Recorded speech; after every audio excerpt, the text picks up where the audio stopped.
Welcome to ఆర్జీజీ TV. నేను మీ Laharika. 22A నిషేధిత జాబితాలో ఉన్న భూములకు సంబంధించి ప్రజల్లో నెలకొన్న గందరగోళానికి అతివేగంగా పరిష్కరించేందుకు రాష్ట్ర ప్రభుత్వం ఫాస్ట్ ట్రాక్ విధానంలో చర్యల్ని చేపట్టిందని మంత్రి పొంగులేటి శ్రీనివాసరెడ్డి తెలిపారు.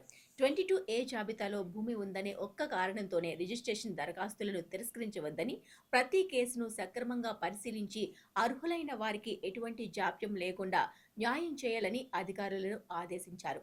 బుధవారం ఖమ్మం జిల్లా పర్యటనలో ఉన్న మంత్రి పొంగులేటి 22A అంశంపై ఎప్పటికప్పుడు పరిస్థితిని సమీక్షిస్తూ రెవెన్యూ శాఖ కార్యదర్శి Lokesh Kumar, stamp and registration శాఖ కమిషనర్ రాజీవ్ గాంధీ హనుమంతు, హైదరాబాద్, రంగారెడ్డి, మేడ్చల్, మల్కాజిగిరి, సంగారెడ్డి జిల్లాల కలెక్టర్లతో సంప్రదింపులు జరిపారు. మంత్రి ఆదేశాల మేరకు కలెక్టర్లు, సబ్ రిజిస్టర్లతో ప్రత్యేక సమావేశాలు నిర్వహించడంతో పాటు క్షేత్రస్థాయిలో పరిస్థితిని పర్యవేక్షించారు. అధికారులతో నిర్వహించిన టెలికాన్ఫరెన్స్లో మంత్రి మాట్లాడుతూ 22A జాబితాలో భూమి ఉందనే కారణంతో మాత్రమే రిజిస్ట్రేషన్ను నిలిపివేయడం లేదా తిరస్కరించడం చేయవద్దని, ప్రతి కేసును సమగ్రంగా పరిశీలించాలని ఆదేశించారు.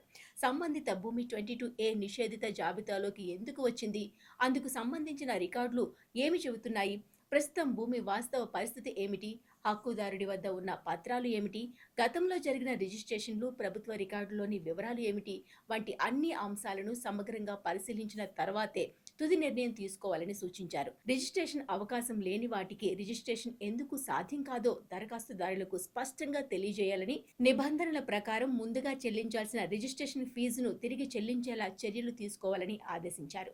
22A భూముల విషయంలో ప్రజలు ఎలాంటి అపోహలకు, ఆందోళనకు గురి కావాల్సిన అవసరం లేదని మంత్రి పొంగులేటి శ్రీనివాసరెడ్డి స్పష్టం చేశారు. ప్రజల హక్కులను కాపాడుతూనే ప్రభుత్వ భూములను కూడా పరిరక్షిస్తూ ప్రతి కేసును చట్టబద్ధంగా, పారదర్శకంగా పరిష్కరించడమే ప్రభుత్వ లక్ష్యమని తెలిపారు.